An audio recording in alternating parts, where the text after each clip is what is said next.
On le sait tous, Paris est la plus belle ville du monde. C'est Paris, comme on dit, comme disaient souvent les étrangers. Du coup, il y a de plus en plus d'investisseurs étrangers qui achètent de la pierre. Bonjour Émilie. Bonjour David. On rappelle quand même, effectivement, il reste largement minoritaire les investisseurs étrangers. Mais voilà, il y a une étude des notaires du Grand Paris, c'est intéressant, qui lève le voile sur le profil de ces investisseurs étrangers. Alors effectivement, ces investisseurs étrangers, ils landent de plus en plus du côté de la région parisienne. Et d'ailleurs, selon les notaires du Grand Paris, de nouveaux records ont été atteints cette année. Je vous donne quelques chiffres.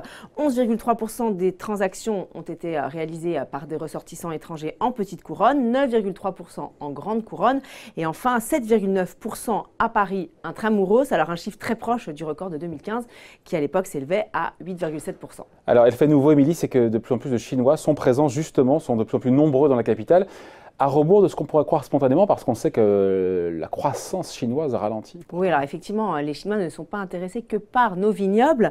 Toujours selon les notaires, ils auraient même fait une sacrée percée au premier trimestre. Plus de 14% des acquisitions réalisées par des étrangers l'ont été par des ressortissants chinois. Et ces Chinois, ils seraient donc en train de détrôner les Italiens, qui jusqu'à présent étaient les plus actifs dans la capitale. Alors l'année dernière, ils s'étaient fait doubler par les Américains.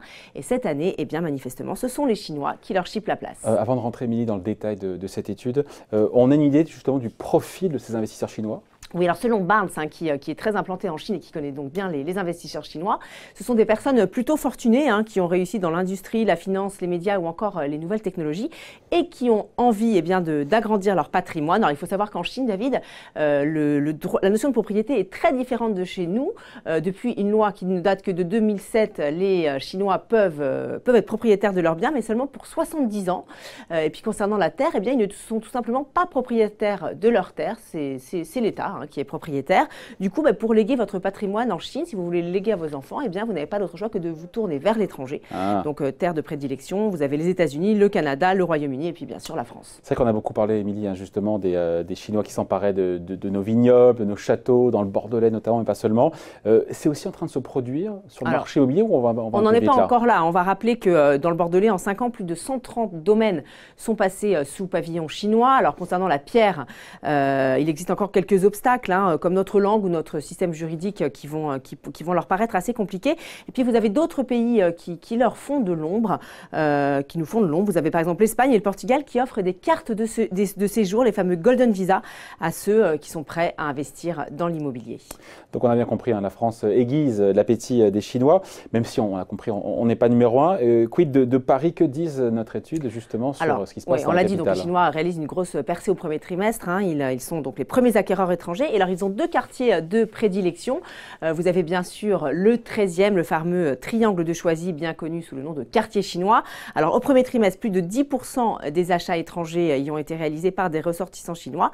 Un chiffre, David, qui dépasse les 17% dans le 3e arrondissement. Alors, tout le quartier du Temple et d'Arts et Métiers, là où réside d'ailleurs la plus ancienne communauté chinoise de Paris. Et puis, les Chinois plébiscitent également les quartiers chics. Alors, le 6e, le 7e ou encore le 8e arrondissement. Concernant le 2e arrondissement, ça a été jusqu'à présent la chasse gardée des Italiens, mais apparemment les Italiens seraient en train de vendre à tour de bras en raison de la réglementation italienne sur les résidences secondaires à l'étranger qui est devenue beaucoup plus stricte pour eux et du coup les Chinois seraient peut-être déjà en embuscade pour ce 2e arrondissement. Est-ce que le phénomène, on finit là-dessus, Émilie, touche seulement Paris ou aussi peut-être la petite couronne pour le coup? Oui, c'est vrai qu'avec le Grand Paris et toutes ces nouvelles infrastructures, la petite couronne a le vent en poupe.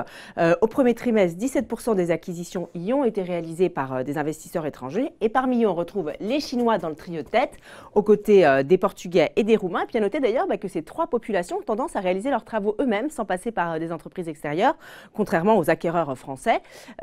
Du coup, leurs offres sont beaucoup plus intéressantes pour les vendeurs, ce qui doit expliquer sans doute cette percée donc au premier trimestre des investisseurs chinois dans la capitale. Voilà, merci Émilie pour cette explication. Merci David, bon week-end.